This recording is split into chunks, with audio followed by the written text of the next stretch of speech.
Let's talk about conversational narcissism, shall we?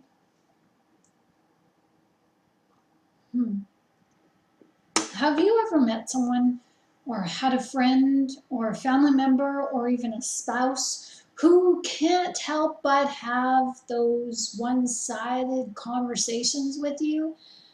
I mean, everything that they say circles back to them and centers on them.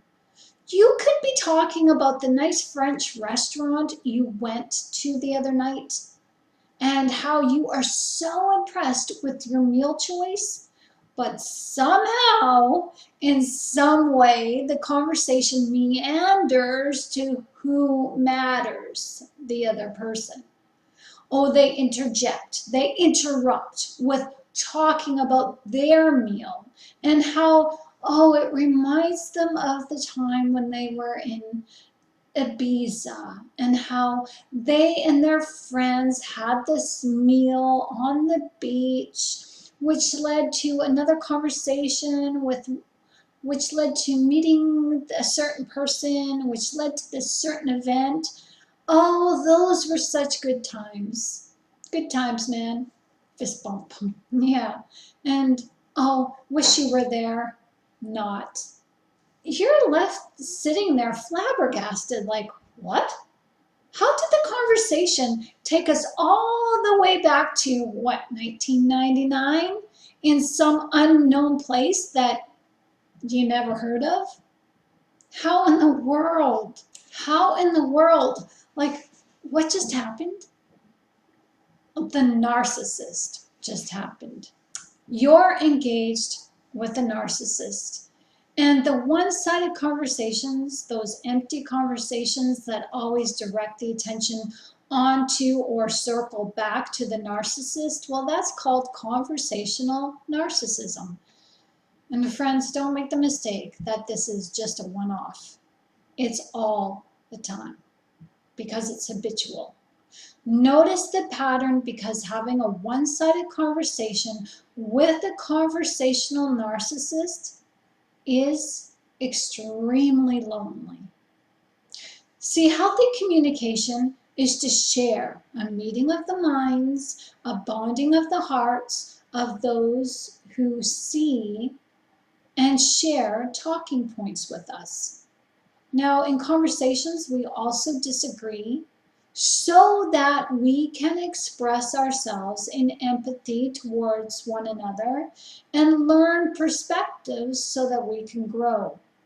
Healthy communication is exchanging and it is enhancing as it is necessary as we as human beings desire to communicate.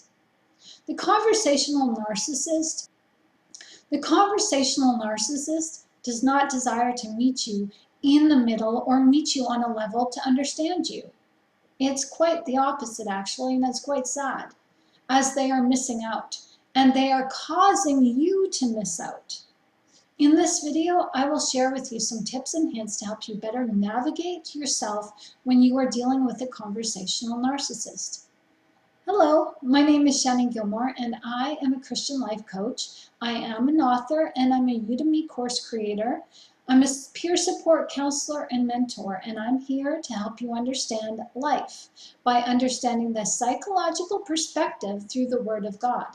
Today, we're crushing narcissism on its head by exposing one common trait that most often signals narcissism, and that is through conversation.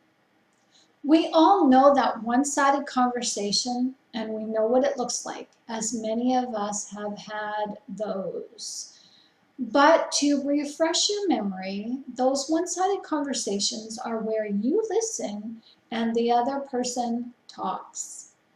When you do finally get a chance to share, what you say is often avoided, diverted, dismissed, and ignored.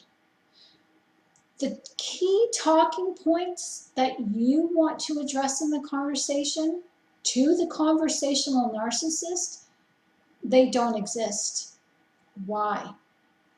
because the narcissist is that shallow. They cannot comprehend as they cannot understand. So what you say actually makes them feel uncomfortable, and it makes them feel bad as it makes them look bad. So they just cherry pick from the conversation what they feel is important to them and force your attention on their focal talking points. Does this sound familiar? Oh yeah. I can see you nodding your head.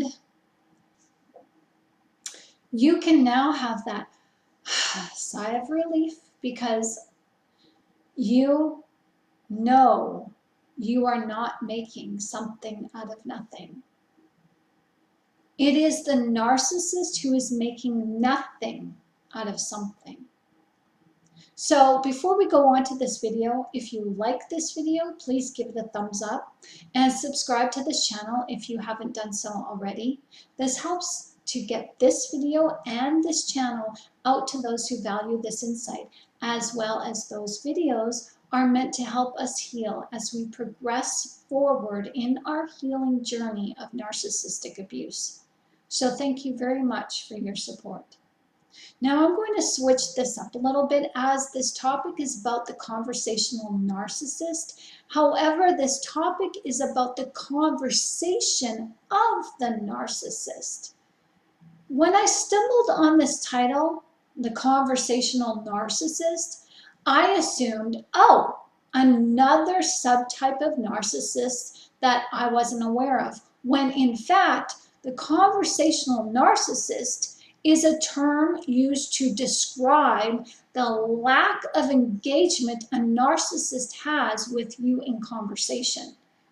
And they all do. This can be a clear marker of any subtype of narcissism because the clinical diagnosis for narcissism is this: a pervasive pattern of grandiosity in fantasy or behavior. They need admiration and they have a lack of empathy. And this begins in early adulthood and is present in a variety of contexts, end quote. So narcissists hold positions of power such as police officers, clergy, positions in government, teachers, lawyers, firefighters, paramedics, parents, caretakers, nurses, doctors, deacons, and pastors. Narcissism was actually more predominantly seen in men. However, with today's changing society, the trends are seeing a growth in narcissism in women as well. So the conversation of the narcissist is not reflective, meaning that it is always superficial, focused on them, and shallow. It has no depth, and it will center fully on the narcissist, as they will magnify their accomplishments and give themselves praise and accolades, you know, the pat on the back, while holding your attention to not just listen, but to take notice. Oh, to stand in awe of them. Wow. Because they have such accomplished lifestyles, it is assumed by them that it is in your best interest to hold everything that the narcissist says and does in high regard. They assume that because they are great in one thing in their career in life, or even a few things, they are great in all things. And they will let you know, as it is quite common for you in conversation with the narcissist to hear the same story over and over and over and over again. They are that proverbial broken record. They have to repeat and repeat and repeat because that repetition is the only story that they have, because that is the height of their growth. The infantile narcissist has a growth spurt. And now that they've stopped growing inwardly, they need to share with you all their outwardly accolades and accomplishments that they have done and acquired for themselves. Ooh, wow. They may have rescued people from disaster. They operated on 1,000 people in a 5-year time span. Woo. And saved thousands of lives over their career. Wow. They rescue people's pets and help to deliver babies. They let you know of their accomplishments, but in all of this truth-telling, they hide the truth from you. Because if you really listen intuitively and intently, you will hear what they are not saying. They are not revealing to you how they feel in the way of having a humbling experience. Instead, they are revealing to you their pride. And your career accomplishments or things that you've done are always lesser. They can never stand up to the greatness of the conversational narcissist. See, narcissists by nature are egotistical and conceited, and this comes out in their conversation. They use communication as a way to control the relationship with you. Now, to be fair, some people just don't know how to communicate. And having narcissistic communication doesn't always signal that the individual is a narcissist. Some people have narcissistic tendencies that can mirror codependency. We all have those narcissistic tendencies, but when we interrupt and interject, we do apologize as we are mindful. The narcissists, they're not mindful. What makes the narcissistic conversation a tip to let you know that you are dealing with a narcissist is when you do point out that, hey, can we address some things in this conversation that are important and make me feel uncomfortable, please? Or you mention that you would like your feelings addressed, or you circle back onto the subject at hand that you started with, but all your requests are met with a deaf ear. They're dismissed repeatedly and consistently. That lets you know that you are dealing with a narcissistic personality who just doesn't want to know. They don't want to know you, and they don't want to know what's important to you, as they can't because they have no empathy. They, in fact, are using the conversation to control and manipulate the conversation and your feelings, your wants and desires, so that eventually you will grab a clue, aha, and find them and what they do and what they talk about most important. They want all the focus shifted onto them. They want to converse with you in a way that forces you to feel like if you're not talking to them, then something is missing in your life. They use the conversation to manipulate you into centering your views, your ideas, and your goals all around them. By hoarding the conversation, the narcissist tries to isolate you from your own thoughts and your feelings and your needs, so that all these things, your needs and thoughts and feelings, are centered on the narcissist, as your thoughts, needs, and feelings become the thoughts and needs and feelings of the narcissist. As they want you to have as they need your complete and undivided attention on them. They want your devotion and attention. And so if they can dismiss you, they lead you to trauma bond to them in a way that has, oh, I feel so empowered knowing this person, as they want you to begin to center your identity and begin to identify yourself with the narcissist. So here are some tips to be mindful that you are dealing with a narcissistic conversation. Tip number 1, they hoard the conversation. Now, this isn't always obvious. Communication takes two, but with a narcissist, they only need and want an audience. They hoard the conversation by talking only about what they want to talk about. This is called holding court. They pay no attention and hold little interest in what you have to say and what you feel or what you think. Your priorities in the conversation are meaningless to them, and they have very little value. This is because they are self-centered and self-absorbed. This is because they are very shallow people, because they have no empathy for others. Tip number 2, the narcissist in conversation will not only monopolize your time, but they will also direct and redirect the conversation towards what they want to talk about. They give you no consideration for what you might think. They engage in conversation in attempts to gain an emotional jumpstart from you, as they assume that you will be enamored with their suggestions or their perspectives because they know better, because they've done better in life than you have. They've achieved more than you did. When you respond with your own viewpoints, the narcissist may appear attentive, but that is only just to keep you engaged enough for as long as they want to keep talking.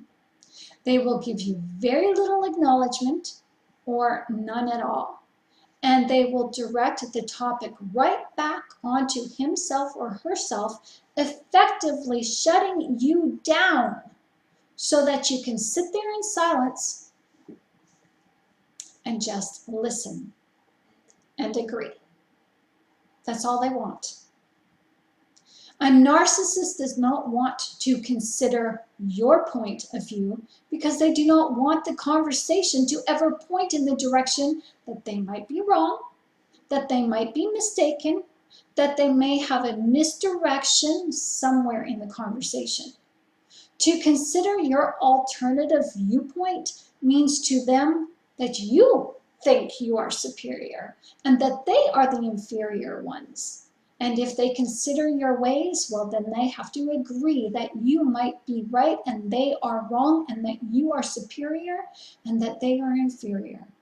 And this is, for them, a means of how they would be controlled. And they can't be controlled. They don't want to, so they control you first before you control them. The narcissist can never, ever, ever allow the conversation to appear like they are being controlled. Because the narcissist, even in conversation, sees you as competition. Now, tip number 3. In narcissistic communication, you will notice that the narcissist freely and frequently interrupts you. They have no boundaries. They cut you off in mid-sentence to put the attention onto them, as they are feeling slighted in their ego, as again their ego is centered on competing with you. They have an uncontrollable urge to control the conversation, and every time they interrupt, it is because the narrative is steering away from the focus on themselves. The narcissist interrupts as a means to avoid judgment. They use this to minimize assumed criticism of you and to avoid feeling of invalidating and to avoid feelings of invalidation that they assume your alternate viewpoint in the conversation is offering. The narcissist enters into a conversation with prejudgments. Healthy communicators don't do this. And in the narcissist's prejudgment of you, they prejudge themselves and have to maintain a sense of control in order to make peace with those prejudgments that they have about themselves. So tip number 4, They lack empathy. Narcissists are comparable to little children, who by nature lack poor judgment, poor communication skills. Children are self-centered by nature and focus on their wants and their needs. So too the narcissist. They do not hold any endearment towards you. And once you realize that they lack empathy for you, as they are self-idolizing, you will see the traits that go hand in hand with never taking you into consideration. These traits include monopolizing your time, hoarding topics, interrupting, and they will never ever validate you and your feelings. They will never acknowledge the things that you need or want to address in conversation, especially when you want the conversation to become personal to you. And this exposes your vulnerabilities or theirs. And what makes it worse is when the narcissist actually encourages you to become vulnerable and to share yourself personally with them. And when you do, the stoicism, the ambivalence, and apathy on the narcissist's conversational side shows. They show you little regard for your needs in the conversation, and this keeps the bond at arm's length. There's no connectedness, and this will explain to you the reason why they have few friendships and have little depth and meaning in the relationships that they do have with other people. Their social groups are those that put the narcissist front and center, as other people allow the narcissist to be the center of attention. Tip number 5, the narcissist conversation is self-praise focused, with making themselves out to be larger and greater than who they really are. They are identity focused in what they do, as what they have done becomes who they are. For example, if they are a police officer, they assume that they are needed by everyone, including you, because that was or is their role in society. They overextend this need into their personal relationships, disregarding boundaries and the fact that they are not as needed in their social circles as they are needed in their profession. The lines of that are very blurred. The profession and the social standing outside of their profession are merged and cannot be separated. Narcissists in their communication with you will constantly brag, flaunt their achievements, and dramatize their lifestyle in attempts to gain, regain, and maintain praiseworthy attention, as their communication of themselves becomes a constant advertisement of themselves. They feel like they have to always place themselves up close and center in the conversation so that you will not forget how good they are and why you are friends with them in the first place. In one article I read online, is that there is a mention that the narcissistic conversation is like a living billboard of oneself. And yes, I love that analogy. It's a very good comparison. In my experience, this is very, very, very true. So when you understand what you see from the narcissist, you begin to hear the narcissist. And you begin to understand that the narcissist is just a hollow shell. There's no depth. They are full of insecurity as they are rooted in fear. They overcompensate their emptiness inside by building themselves up in front of you, and they have to maintain that ego boost in conversation as they convince themselves that what they're doing is for you, as they want you to assume that they are giving themselves to you in a way that makes them vulnerable, but really they're just giving themselves an ego boost, and it's all for them. They are superficial, and what you see is what you get. Sorry, that's just the way it is.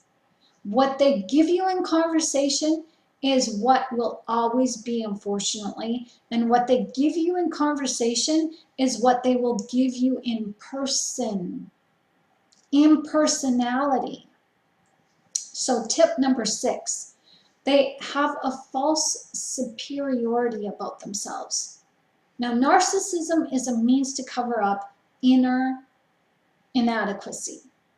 They have such a low self-worth of themselves that they try to hide behind somebody else's persona. And they hide behind a sense of superiority. And that's why it's easy for them to hide behind their achievements in life. Now, hiding behind a sense of self-superiority is clinically labeled as one of the most toxic traits of narcissism, along with having no empathy.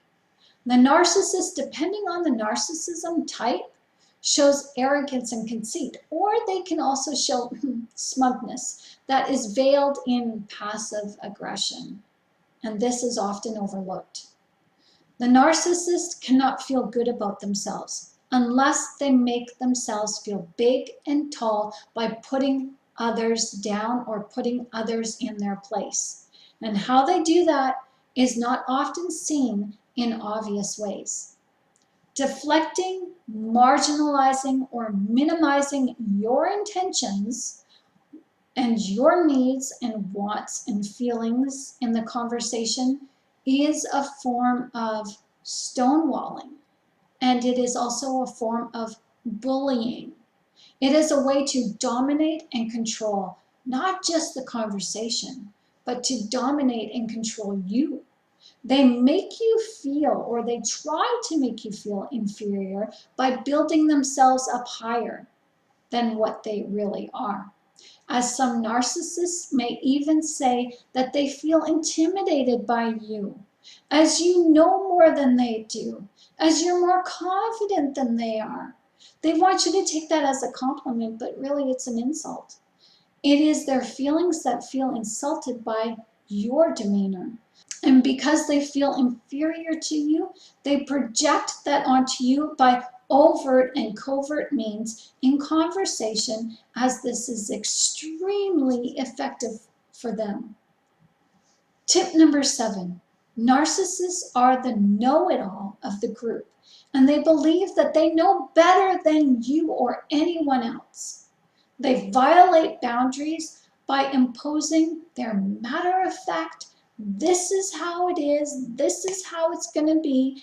They dominate you this way by through giving you unsolicited advice or sharing with you a situation that will offer you inside some conflict, to which your better nature forces you to interject, to which they will proceed to show you through excuse how it is and how they are not wrong for running their life the way that they do, as they know best, and they are offended that you do not side with them, and you feel like you are then in the wrong. This is a gaslighting switch-up game that actually works in their favor, because what they do is done to appease their shame, knowing that they have not made the best judgment initially, but they can't admit that to themselves, that they are ever wrong. And so they turn to you because they feel shame, and they can justify their actions with you by using excuse.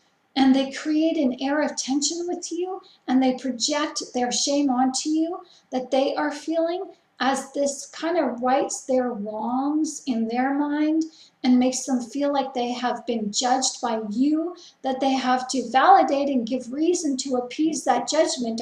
Is this making sense to you even? In actuality, it's their shame for themselves that they're trying to avoid and they project. So they often do things that they know are wrong. And they let you know that they do these things that are wrong as a way to bait you into accepting their dominance over you through the conversation and the relationship. And this is always done to satisfy and control their insecurities. So let me just give you an example of this to appease this confusing dialogue. See, as Christians, we know that using an Ouija board or turning to mediums and psychics or even watching demonic movies is wrong. And yet, when the narcissist does these things against the Christian standard way, they may feel shame in doing this afterwards. And instead of harboring that shame in secret, they then tell you confidently and in confidence that, oh, they consulted a medium or they watched a movie that they shouldn't have. And in sharing this with you, they then give a reason why. They give you an excuse as to why they felt it was okay to participate in this stuff. They're not turning to you for advice. They suggest to you that they did this because they want to learn of how the enemy operates, when in fact they're just projecting their shame onto you, but you don't recognize that. And instead you feed into this, thinking that it's important for you to share with them the reasons that this is problematic to engage in, as Christians are not to entertain such things. Well, this is what the narcissist actually wants, as this gives them then the license to feel judged by you, because this judgment alleviates all shame that they feel. When they feel judged by you, this gives them a justification and validation of reasons why they feel hurt by you, which alleviates the hurt that they feel against themselves through shame. It's projection. And they then turn to guilt tripping you into saying and giving reasons and countering your reasons why they shouldn't do what they did. And they then turn to, nobody understands me, nobody understands my faith. And this is then a guilt trip to get you to agree with them. You then are left questioning yourself as your motives, and you then are not so prone to speak up the next time. And that is also what the narcissist wants in this type of conversation. They want you to next time not say anything negative, but instead support their decision on whatever those decisions might be, right or wrong, good or bad. This will then give them the constant fuel supply to go to when they do things they know they shouldn't do, but they want to do and they feel shameful for it. They don't care what is right and wrong. They just want you to be on their side, to agree with them that whatever they do is not judged by you, as it's not wrong, but it has a silver lining of right and a lesson learned. It's okay to do that. It's okay. This is all manipulation. to control your narrative, to get you to submit to their ways because they secretly know that your ways are superior to theirs. So here's tip 9. Manipulation. When the narcissist engages in conversational narcissism with manipulation with you, they are using the conversation to actually manipulate, and they use others as an extension of themselves. And this falls in line with just what we just spoke about in tip 8. This is extremely destructive in communication with a narcissist, as they use communication to manipulate your thoughts and your feelings and motives. They exploit your empathy, your kindness, and your openness, and your Christianity, and your beliefs and values, and your repentant lifestyle, and they exploit your knowledge of God for their gain. So what other ways does this type of manipulation look like? Well, positive manipulation comes across as being insincere flattery. It's false promises, false hopes. And the negative manipulation comes across as being blaming and criticizing and shaming, lying and deceptive, and even intrigue, known as giving excuses to justify their behavior or justify their thoughts. They feign helplessness and they play the victim.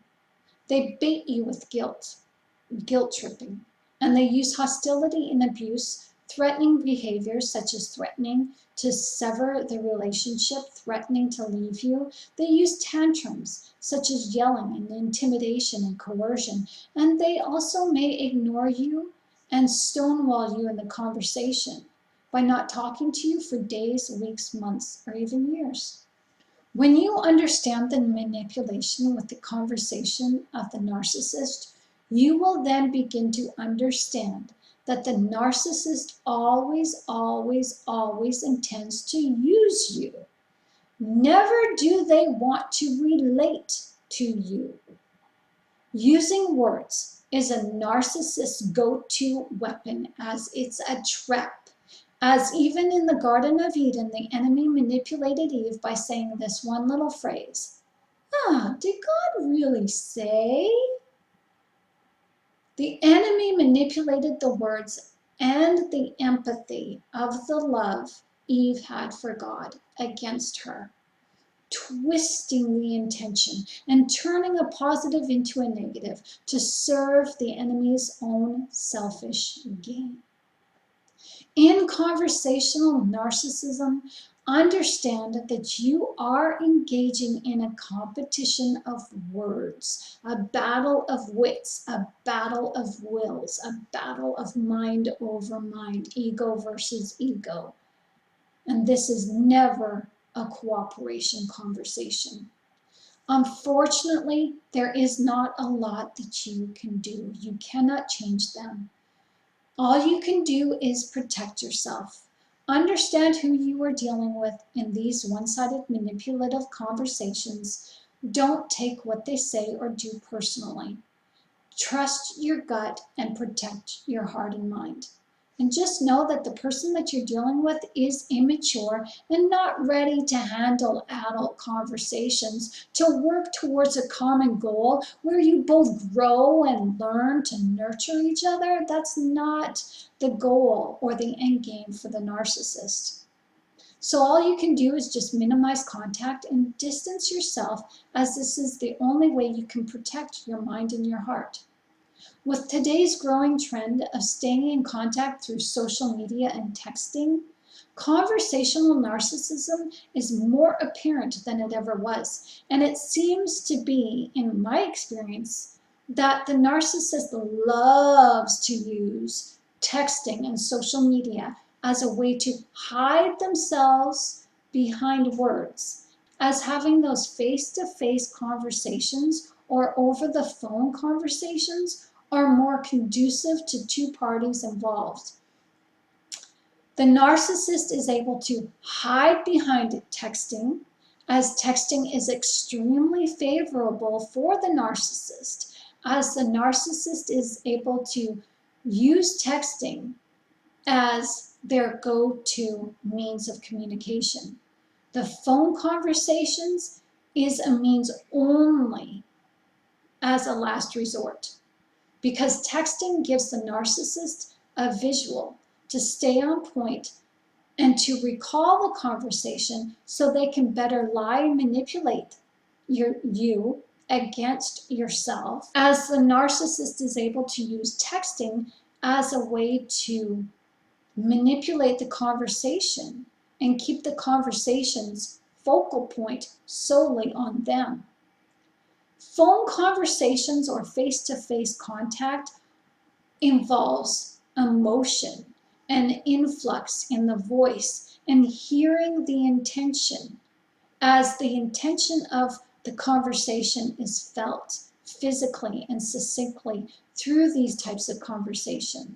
They aren't felt and sensed through text messaging.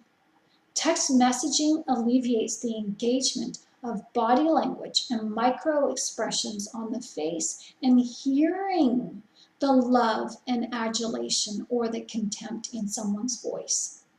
And using texting allows the narcissist to hide behind words thumbed over the phone or in Messenger as they feel intimidated by the one they are speaking to with words, as they cannot take the chance of being found out through face-to-face conversations or telephone conversations.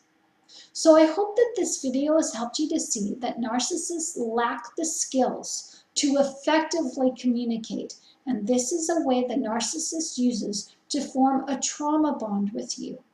By love bombing and breadcrumbing you in text, by ghosting you and leading the conversations their way, they are able to manipulate your mind, your thoughts, your feelings, your actions, and control you to keep you around for their gain and nothing less and nothing more. In today's video, you learned the term conversational narcissist, as the narcissist uses words to manipulate your mind and heart to get you to focus your attention on them. Because it is, after all, when we leave the conversation, in healthy conversations, we feel satisfied. Sometimes in unhealthy or toxic situations in conversation, when the conversation doesn't go well, we feel depleted and dissatisfied. And this always leaves us ruminating throughout the day how we could have said that better, or we shouldn't have said this, or maybe we should have said that.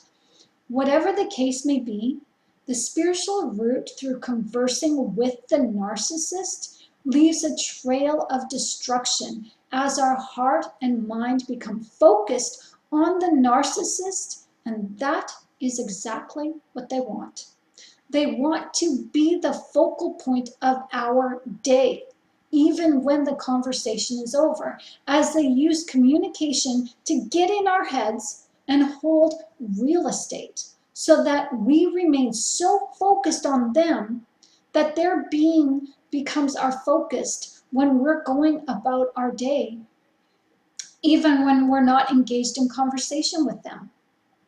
So all you can do is distance yourself, stand in your integrity and in your power and your truth, and know when you are being disrespected and when you're being dismissed. Stand up for yourself. Tell the narcissist that you do not deserve to be treated like that.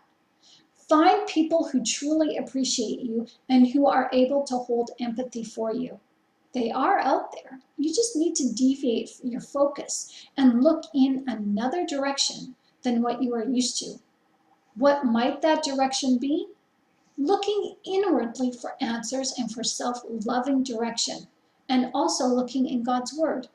These are your guidance systems, as this guidance will take you on a life's journey, on a life's path that will help you to find your soul tribe as you discover a faith and a love in yourself worth finding. So thank you for watching. If you liked this video, please may I remind you to give a thumbs up and subscribe to this channel if you haven't already, as I have a lot of content to share with you. My name is Shannon Gilmore, and thank you so much for watching. Be blessed.